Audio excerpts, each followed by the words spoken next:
welcome to the podcast. Thanks very much, Yascha. So, Frank, there is something remarkable about the fact that the president in recent memory, who has been most adamant that he wanted to be not his terms, but basically an isolationist, that he thought that the American empire was overextended, that Bush W. Bush, own predecessor as a Republican president, had chosen these disastrous wars of choice.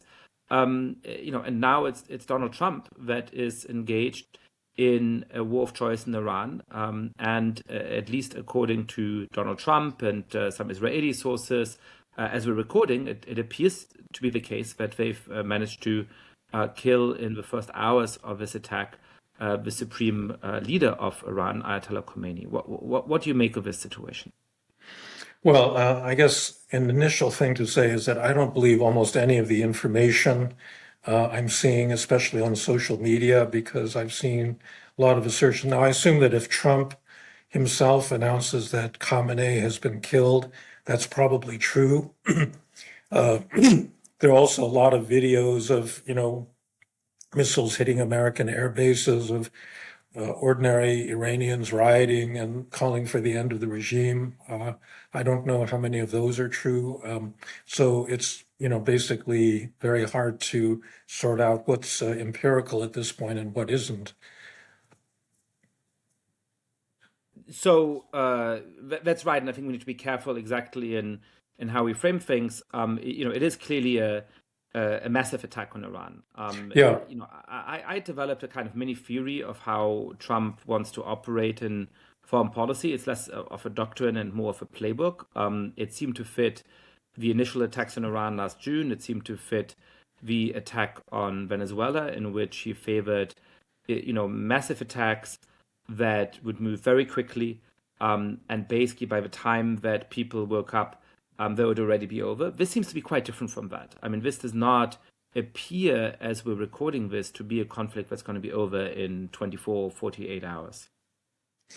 Well, so I think this is the case with all of these decapitation attacks.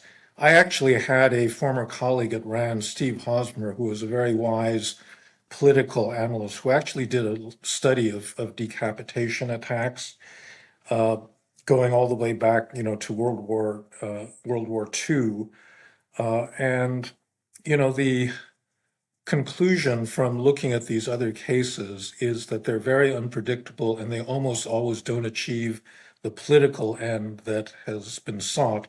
Now, I think that the problem here is that unlike the snatching of Maduro or the attack on the Ferdo enrichment facility, this is going to lead to a lot of internal instability. I think this is generally true if you take out the senior leadership.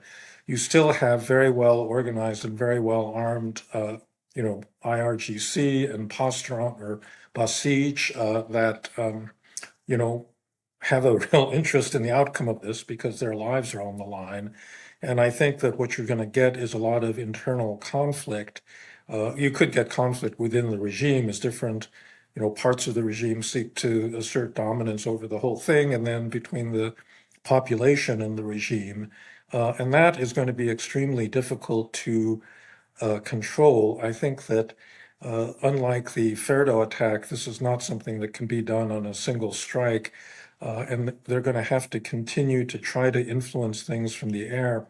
We have a lot of experience with strategic bombing and the political effects of strategic bombing. I mean, there have been many, many books, looking at the effectiveness of this. And again, just as in this case of the study that I was mentioning of decapitation attacks, you essentially set up this extremely chaotic, aftermath, where if you're not willing to put forces on the ground, you really cannot control things. And that means that you're right that this is not going to be a one and done situation. There's going to have to be follow-up attacks, and this is a conflict that is likely to continue for some time. So you're very knowledgeable about a great number of countries under different circumstances.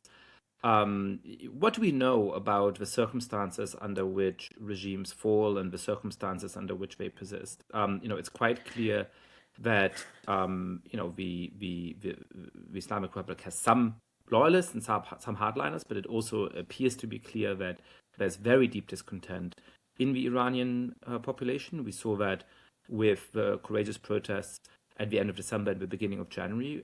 It took extraordinary force and extraordinary brutality to end those protests. There's a revolutionary guard that wants to preserve its own political power and its own economic might, because they are very involved in every aspect of the economy.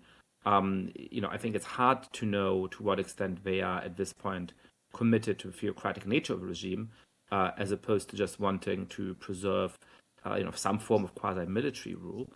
What would it take, you think, to destabilize this regime, and how big of a difference does it make whether the reports that we're hearing, including claims by the President of the United States himself, that Ayatollah Khomeini is dead, was that going to make a huge difference to the likely future of this regime in the next weeks, or is it unclear that it would actually make a giant difference?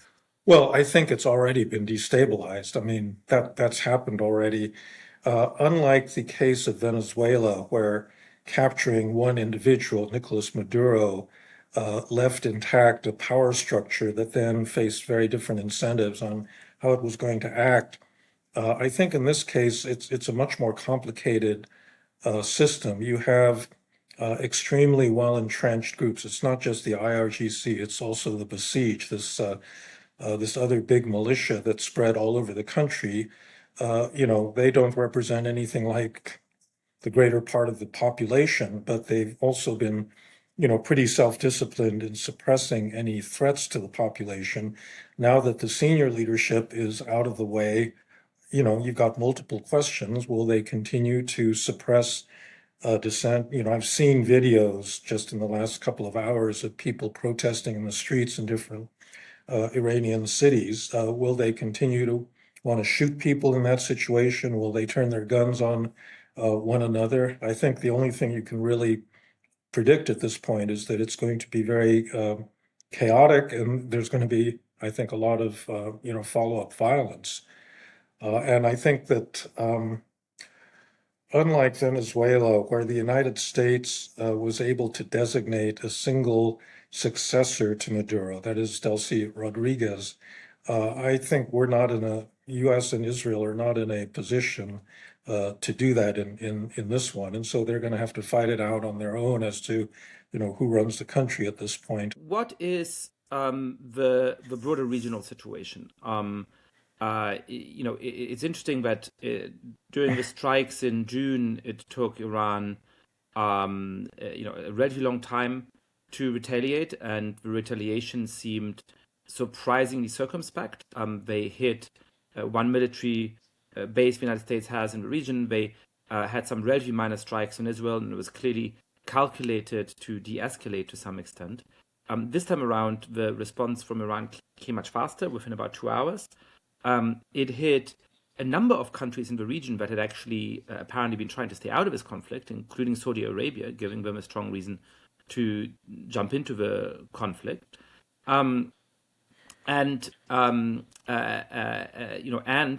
It doesn't so far look as though they've been able to do tremendous damage. It was relatively limited damage. What is that telling us about the future trajectory of this war, about Iran's ability to retaliate, and about whether this becomes a full-scale regional war involving Saudi Arabia and a bunch of other countries in the region?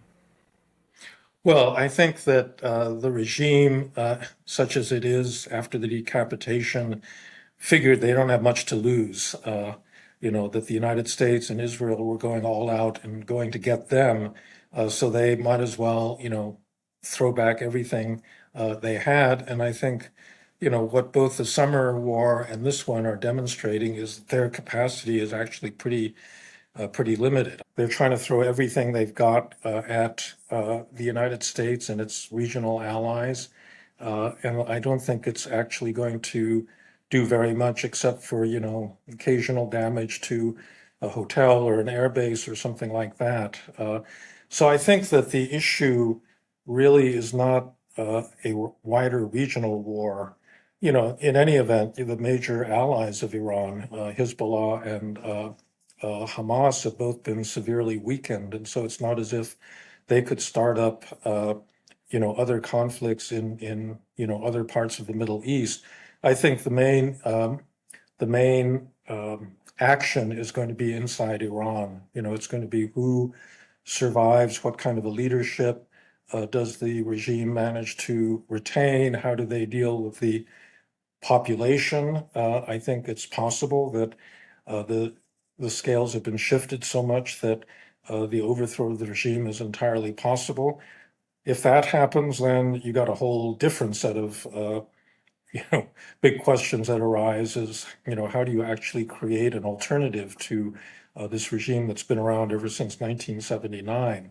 But I think that the fear of a wider war and more countries getting sucked in is not what I would focus on at the moment.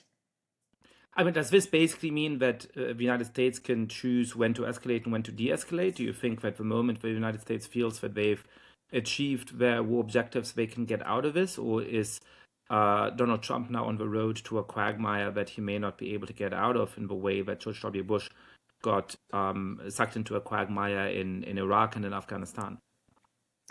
Well, first of all, it's not clear what Donald Trump's objectives are. This is what a lot of people have been saying, is that he never explained either to the American people and may not have clearly in his own mind what he hopes to accomplish by this. If, his goal somehow is actually regime change that leads to a stable and, reasonably democratic outcome, then that's not going to happen, for a long time. And the United States is likely to get sucked into this much further.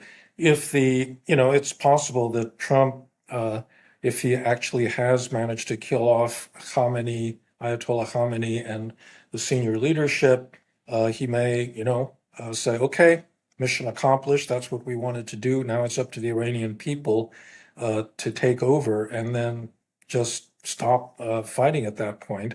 At which point, Iran, the poor Iranians, are then left to slug it out in what could be a pretty messy and bloody civil war. But I really, given Trump's earlier proclivities, it seems to me very unlikely that he has the intention of following through and actually producing a stable successor regime to the Islamic Republic.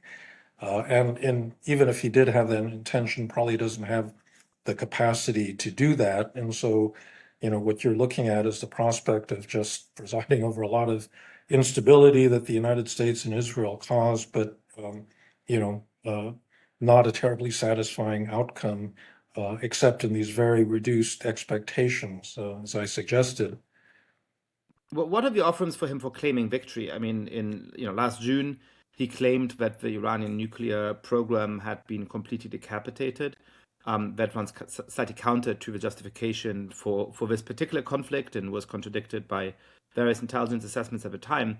But it gave him a clean out, right? Overnight attack, a bunch of very impressive bombs. We've achieved our objective, moving on. With Nicolas Maduro, there's obviously the spectacular capture of a dictator of Venezuela. Bringing him to Brooklyn, where he's sitting in jail, bringing him to a court in Manhattan. Again, it was very easy for him to say, operation was a success. We're cutting deals with a successor, even if that certainly doesn't fulfill the democratic aspirations of the Venezuelan people. Moving on. What's the success that he would claim in this case? Is it just that he's going to say tomorrow, well, we've killed Khamenei and the rest is up to the Iranian people? Is it that he, would wait for some kind of regime change? Is it that, what's the moment where he claims victory and, turns his attention to whatever is next on the Trump administration's agenda? Well, unfortunately, I think that his view of what success would be is a completely political decision that has to do much more with American public opinion than any reality on the ground in Iran or in any other part of the Middle East. I think that in the first place, one of the big motives for this attack was to take the attention away from the fact that his administration is failing in many respects in terms of its domestic policy. It's funny, they were playing a clip when Obama was still president, Trump saying, well, this is what happens when an administration starts failing. They launch a war to distract people's attention. But, I'm afraid that this is part of what's going on here, that there's, a lot of negative things in terms of Americans, the way Americans think about his administration. And so that may have been part of the motive. And if that's the case, he's really looking at the polls in this country to see what mission accomplished means. And I think if there's a point at which he gets widespread support for having launched the attack, for having killed a few leaders, and that seems to be about it, he may well wash his hands of it, even though he has actually not accomplished the goal of real regime change. Regime change is really, really hard. I think if there's one thing that Afghanistan and Iraq taught us, producing a stable political outcome that is consistent with American long-term security interests in that part of the world is really, really difficult. And I just don't think that he's going to be able to get there, but he may not need to if, the American people decide, well, okay, he did what he said he was going to do, in terms of the decapitation, and that's that. Yeah, I mean, let's dream for a moment and go through some of the different scenarios from what might happen, if the current regime is in some meaningful way replaced. Obviously the best case scenario would be that we get a genuinely democratic Iran, and that the aspirations of what does look like a very substantial portion of the Iranian people to having a reasonably secular democracy are fulfilled. And that would obviously have a potential to change the Middle East in a very significant and very positive way. I assume that the likelihood of that is small, in part because there's so many people in the military apparatus with a very strong vested interest in keeping control of power to some extent. But it's certainly something to hope for. Well, that was true. That was true in Venezuela also. They had a very powerful military and the colectivos, these local militias. I think that the situation is very different in Iran. The main problem for any kind of democratic opposition in Iran is that it doesn't exist. It's not an organized force. The regime has been very good at jailing or killing anybody that seemed to arise. There's no Maria Corina Machado that had demonstrated her popularity and legitimacy in an election, just a year ago. In Venezuela, there's actually a big organized emigre community that has been supporting her and, could plausibly take over Venezuela at the right moment, sometime in the next few years. That kind of opposition really does not exist. Now, people have been fantasizing about Reza Pahlavi's son, coming back as a successor in the and reestablishing a monarchy. I find this pretty hard to believe because, Iran is a pretty sophisticated society. I mean, it could be that the opposition is so fragmented that they basically have to unify around somebody, that they need some figure that can provide them a little bit of coherence and stability. And if it's the Shah's son, maybe that'll happen. But I think that compared to Venezuela, they got a much tougher road to hoe. The other thing is that, the Chavez-Maduro regimes got started in the late 1990s, so they've had about 20 years to mess things up in terms of taking over the structure of the Venezuelan state. The Islamic Republic has been around since 1979, and they've actually created a, much more, I don't know, sophisticated isn't quite the right word, but they've been running the thing for a much longer time. and therefore the ability of any kind of opposition group to simply take over the governing of that place is going to be a much harder task than I think it potentially would be if you actually had a democratic restoration. All right, so I know that's just one scenario that you're trying to think through, but I agree with you. It's not very likely to happen, certainly not in any short-term period.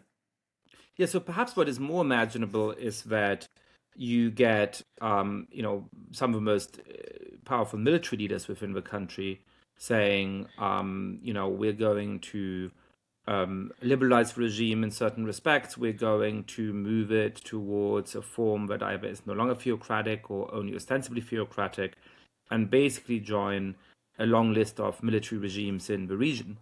I think that's a good test case on how much the ideology of a regime matters, right? If you have Yeah, effectively some of the same generals in charge, but without the religious overtones, or at least the religious overtones significantly reduced, some of Iran's national security interests are going to remain the same as they were. Some of its historical enmities to countries like Saudi Arabia would remain the same.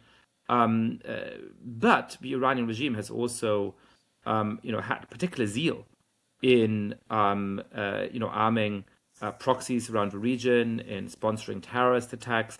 And I guess I'm sure that there's some realist IR scholar among the close to 1,000 people who are listening to us live, and among the many more who will listen to this as a podcast, who will try and explain why actually this is just a rational response for the Iranian regime. You just look at borders and arms and other objective factors, and that's what they should do. It does seem like non-realist scholars of international relations would be right to press on that and to say, no, it does seem like a lot of those choices are driven by ideology, and in this case by religious beliefs and convictions, more than just by the kind of objective self-interest of a regime.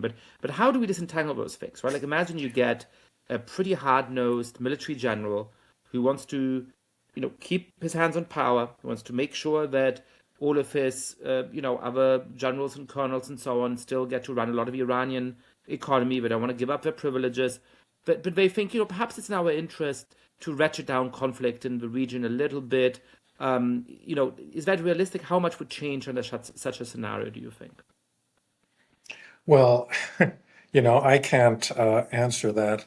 I have heard Iranian friends, that are in the democratic opposition assert that if this regime falls, Iran is going to become one of the most secular countries in the whole world because they've had such a long experience living under this Islamic dictatorship that virtually everybody hates it. And therefore they're going to go kind of to the other extreme of demonstrating, a kind of anti-religious or anti-clerical, face. There obviously are still true believers in this, but I think it's interesting. There's been a general pattern where you have ideological regimes that start out ideological that gradually convert themselves into not just authoritarian regimes, but highly corrupt authoritarian regimes. So, people may not have been following this that closely, but I think that's basically happened in Cuba, right? Fidel Castro created a Marxist-Leninist dictatorship that was built around, an egalitarian Marxist ideology. I think at this point, what holds them together is not ideology at all. It's really self-interest. It's all of the drug smuggling and extortion and other things that they can do. The Maduro regime in Venezuela had already gone a long way down that path. And I think that I'm positive that something very similar to that has happened in Iran, where the main motive for a lot of the people in the IRGC and Basij is really, is not ideological at all. It really has to do with their economic interests and so forth.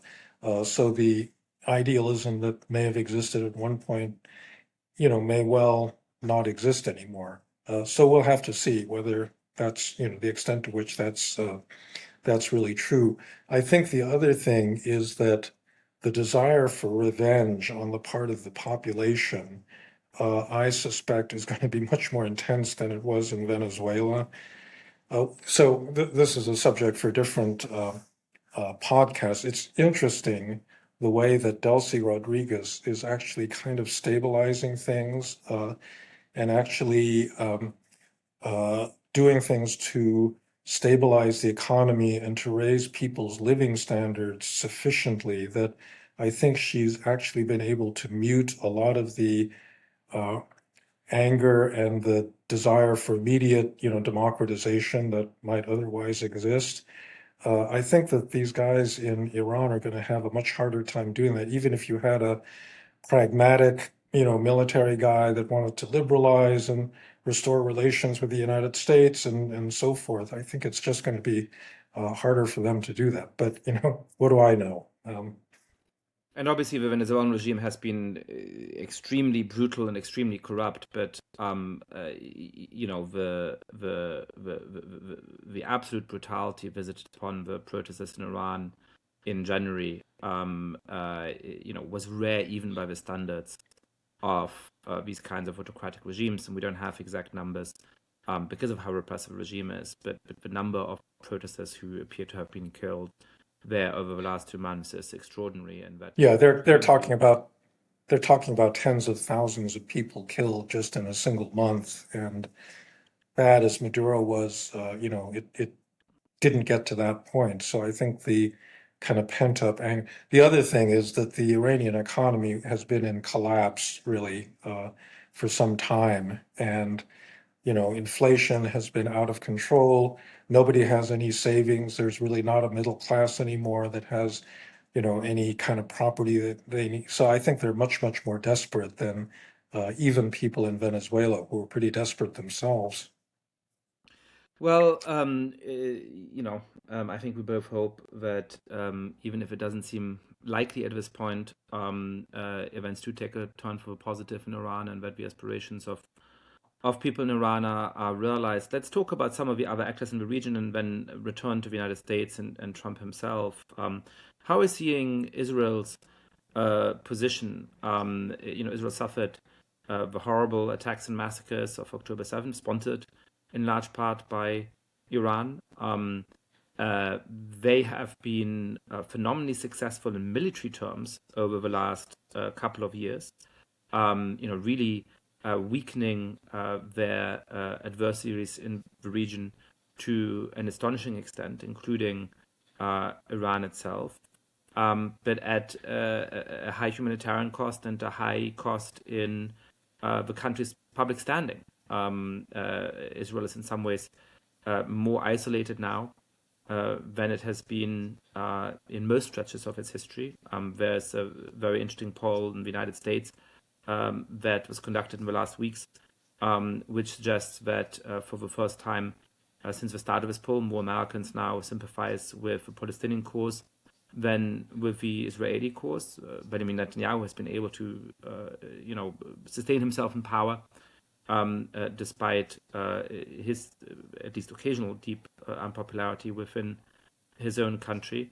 Are these substantive victories for Israel that are going to make the country safer, or are these Pyrrhic victories that over the medium or long term are going to make Israel a lot more vulnerable? Well, I think that the political damage that the Netanyahu government's actions have created since October 7th are the single most damaging thing, that Israel has suffered. The poll numbers that you just cited are true, but particularly among young Americans, support for Israel, which had been pretty much, instinctive in my generation, is just completely gone right now. And I think that, this kind of use, just overt use of military force to get your way, which has been characteristic of both Netanyahu and of Trump, is not going to endear, either of them to, especially these younger constituencies, even if the outcomes are good in terms of, in kind of raw power geopolitical terms. And I think that that's what I would that's what I would worry about, because, you basically can't kill all your enemies and you can't kill all your critics. You really need to retain some sense of legitimacy. And I think this is not going to help things. Again, even if the outcomes are, okay in terms of, bloodshed and the successor regime and so forth. Yeah, I mean that's very much a concern I have. That if you're in a moment of strength, it is easy to fall foul of hubris. But at some point as well, we'll be in a moment of weakness. And of course, now it is easy to imagine either a Democratic president in the United States who does not want to help Israel, or for that matter, a Republican president of the United States who's quite hostile to Israel, given some of the voices and figures that are rising on the American right, and whether Israel can maintain its strength if it undergoes a period of economic crisis, if it undergoes some kind of internal crisis, and if it can no longer count on the support of the United States is a very important question. In the poll that I cited, there's some expected partisan split where Republicans are more friendly to Israel and Democrats are more friendly to Palestine. But as you're saying, the most striking split is that Americans over 65 remain more inclined to support the Israeli cause, and then the younger the age group, the stronger they lean towards the Palestinian cause. Yeah, the split within the American right is actually quite disturbing from the standpoint of Israel's interest.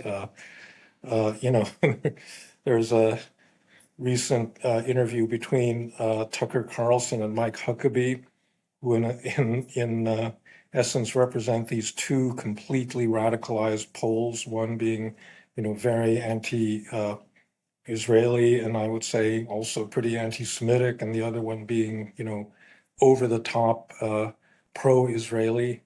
And that's something that is really new in the Republican Party. I don't think you've ever seen kinds of expressions of just, it's not just that they're not supporting Israel the way they were, just, outright hostility that Israel is leading America, down the wrong path and manipulating American policy and so forth. People on the right have not said this kind of thing before. And then, in the Democratic Party, you have a similar kind of split. It's, recently not been publicly expressed in quite the same form, but, you have Mamdani elected in New York City, who really is the first kind of publicly elected official that's broken with, the tradition of American support, the strong economic and military support for Israel. So I think both on the extreme right and the extreme left, you're seeing this horseshoe effect where you have the two extremes on both sides of the political division coming together in opposition to Israel.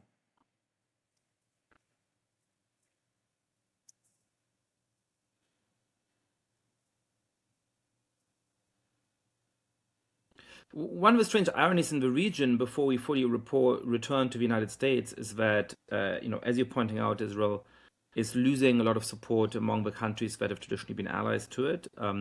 It also, I think,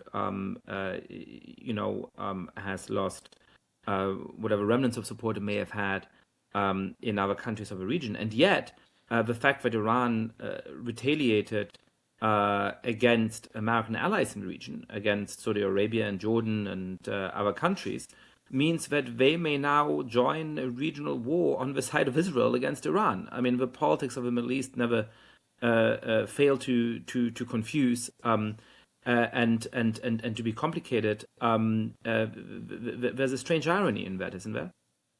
No, that's true. I mean, this trend started with the Abraham Accords in the first Trump administration, where it turned out that these conservative monarchies in the Gulf were actually much more willing to make peace with Israel than their more left-wing counterparts. Now that there's been overt attacks on these countries, I think that's probably a trend that will strengthen. So again, this is one of the geopolitical payoffs for Netanyahu, that he's actually probably bolstered his support. But, this is one thing in thinking about international politics. Sometimes actual outcomes really trump any kind of ideological priors that people have. I mean, this is kind of what you were suggesting earlier, that although you may start out having a certain ideological point of view, at some point your material interests become overwhelming and you kind of make excuses and you come around to supporting things that you didn't support earlier. And I think that that's already happened in a lot of the conservative Gulf countries. Now, down the road, whether that will remain the case, whether these monarchies are actually laying the grounds for a populist revolt against their rule, that's something that may happen in the future. We haven't seen it yet, but it's something to keep an eye on. Francis Fukuyama, thank you so much for joining me on this podcast and on this Substack Live. Okay, thanks very much for talking, Yascha.